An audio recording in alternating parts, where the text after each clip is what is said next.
Hey YouTube, this is the second take of a video where I'm going to be explaining why croc players are actually fucking brain dead and why they have no strategy, and why the fact that croc players being so bad makes me fearful for humanity, because if this is what an average human being is playing this game, then I fear to think about the critical awareness, game sense and general thought process behind the average person.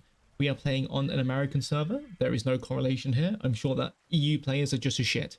Let's get into the clips. First clip here, let's have a look. There's a stego on Croc Hill.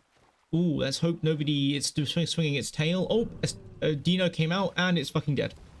Perfect. This is a good time to mention numbers. It takes 8 headshots by an adult Dino to kill a stego. It takes 4 headshots by an adult stego to kill a Dino. So therefore, you may be thinking, well then how do you kill a stego if you can't kill it on land? Simple, you wait for it to cross the fucking rivers. Why do you think they're making rivers wider in Gateway? Why? Just to make them harder to cross? Make Croc's lives easier? No, it's to ensure that when they add bigger dinosaurs than stego, there is time to kill them when they are crossing a river. You wait until they're halfway across, where they're just about to meet halfway, and then you start attacking them. This clip here, I get everyone to wait for the stego to cross.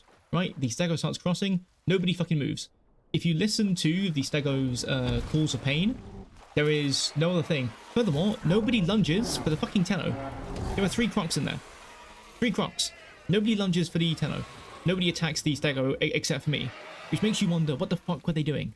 Nothing. They were doing nothing. But sometimes, doing nothing is actually better than doing something. And this clip will explain that perfectly.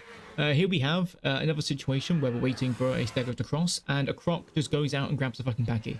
Well, I'm glad that that croc now has a 500 kilogram packy body instead of the 6 fucking ton stego body. Now you may be thinking, well, there's no way they're gonna kill the stego. Yes, we can. There are like 3 big crocs here. If I attack the head and they attack its body, it will die ridiculously quick. Right? It will just crumble. And then of course I'm annoyed because I've seen this happen. There's quite a lot of clips I just didn't keep because I'm like, whatever. And this guy's just like, no. Nah, we can't kill the stego. Why? Because his brain is trapped. It's trapped. And some of your brains are probably trapped as well. I'm sorry for insulting you, but you have to understand. Because if you're not one of these people, you won't feel insulted. Think about that. Their brains are trapped. They're trapped thinking that in order to kill a stego, they have to go onto land. They don't understand the concept of the stego crossing water. Why is this? Do you know where Marigold is placed in the game? It's placed in center. On one side of center, the north side, and the south side of center. So to get between them, you have to cross this big center river. Why do you think they added the big center river? Think. Just take a moment and think. Furthermore, you don't need me to tell you why what that croc did was stupid. Instead of attacking the fucking stego in the head, so we could have killed it, it went after a fucking packy again. Right? And then croc players complain that stego is OP, and crocs need the fucking 20,000 fucking bite force stuff. You may be thinking I'm joking. That's actually true. Back when Croc came out, there were people who actually wanted Croc to have a realistic bite force. What they don't understand is that the Croc's bite force isn't 20,000. It can apply 20,000 newtons of force while clamping down on something and pulling it. That's a different strength. Yes, so you wait for the stego to cross. Here we have another stego Croc, and it did an absolutely god-awful lunge against it. So, if you wait for a stego to get halfway across the river, you actually have enough time to get 8 bites on its head before it dies. It doesn't matter how many stegos you have in the water, right? But you have to wait for them to get just about halfway, right? Because even if they're like 40% of the way across the river, let's say 45%, in order to turn back to get the shortest way back, they have to turn, which takes them time. You see? And then you just attack the head. So if you have 2 crocs, it's a guaranteed kill against any stego crossing a river. But not many people know this. As I was saying, their brains are trapped in the concept of lunging on land. Why is this? It's because back in the day, back when alt biting was much more powerful in terms of the time saved between bites, you could actually go onto land like a fucking gimp and just alt bite, and place the alt bites towards the head and then bite the body. Alt bite towards the head, get the body, and then you'd actually kill the stego pretty quickly. A video blew up about this. Here we see here again, of course, instead of waiting for for the fucking stego, we lunge against the fucking raptors, so I have to lunge against the stego, and then they allow a raptor to almost cross the fucking river, so I have to go back and lunge it. So I've done so much to this team, basically.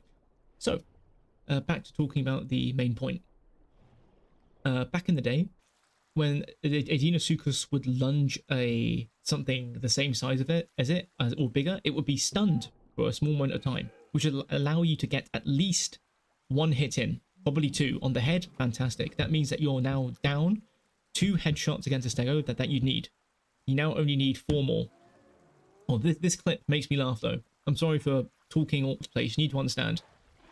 See how the stego goes and then misses. It fucking misses. Right? It just misses, and the stego is now out of stam. The stego is actually out of stam right now, just about. Just absolutely incredible stuff. Absolutely incredible how it wants to go after that stego, and then it stays on land, so the stego knows it's there, and then the stego crosses, and then he just sits there, and I have to kill it. Fucking ridiculous. These players are actually ridiculous. They're probably brain dead. I don't know. Yeah, I'm sure a trained toucan can actually play this game better, and I'm sure that most players are actually trained toucans. Once again, I'm sorry for being so insulting towards you. If you feel insulted, you should actually be hopeful, because it means that this video can show you the errors of your ways, and you can actually get better. Consider that. Consider being an amazing croc player who knows the best place and time to kill stegos. Imagine that. Imagine being that player. Well, you can't at the moment, but maybe you will. And if you already can, and you already know all this information, God bless you. You know, if they brought back the stun against like stegos, for example, when you lunge them, it could actually be a pretty big game changer. It means that you could, for example, fight stegos. I would still say recommend the same strategy. What the difference would be is that a solo croc would be able to lunge to stego right before it's about to reach the shoreline, and then, you know, it would be stunned. If it can still walk, a bit of a fucking issue. If it's just stunned in place, fantastic. Even if it's like 1 second. 1 second of stun after the croc recovers from it. And then, yeah, it would just be a much better game. And you could do that. But why do you think they're making the rivers wider in Gateway? You know? Anyways, that final clip that I've shown you guys is a fucking amazing one. I literally tell the croc that the reason why there are so many crocs dead here is because of stupid crocs. And it then eats with a stego there and just doesn't. It just doesn't think. The croc player doesn't think. That's the thing about croc players. They don't actually think. It's embarrassing. It's an embarrassing thing. Yes. So. Yeah. But yeah, that's pretty much it. If I want to summarize everything in this video, is understand what you can get out of a certain engagement. So one thing I forgot to mention against the stego who's being attacked by the raptors is that the stego was pretty much nearly out of stam. It was bleeding out, basically. If we waited for that stego to die, it would die near the water, which means when the raptors start eating it, we can lunge the raptors and actually get more food. You see, you can get more food by lunging later and attacking later. You get more food. Consider that, because of course a lot of players seem to have this thought that I need to kill something right now, right? And yes, it's very, very interesting. It's very interesting that the players who play the ambush apex of, you know, rivers, primarily rivers and swamps, that is entire gameplay loop is about patience and waiting and weighing up your fights and opportunities, and then they completely fuck up, you know, and they just rush and just spam things out, which is why I'm going to be very, very happy when Rex comes out, because if we have Rex players that play the exact same way as these croc players, oh, it's going to be a field day. Imagine Rex needing to use a lot of stamina to do its stronger bites and its charge bites and its bone breaks and its brawling, and you end up with just these croc players who just run, and you have a Rex just runs out of a tree line like 30 meters away from you, runs out stam, and you just bleed it out and kill it. Oh, it'll be fantastic. I cannot wait. I cannot wait. Just don't be these players. That's all I'm saying, right? So yeah, just the main point of this video is that you can kill stegos. Stegos are not OP, right? In some cases, yes, stegos are actually rather OP, but in other cases they're actually kind of dog shit. So yeah, you just wait for them to cross. Simple as that. That's the best advice I can give you. Wait for stegos to cross rivers, and then you can kill them. But this commentary is already going too long, so we're just gonna call it here. And yeah, fucking, it just blows my mind. It blows my mind, really does. I can't comprehend it. Whatever. The story time's over. Go away.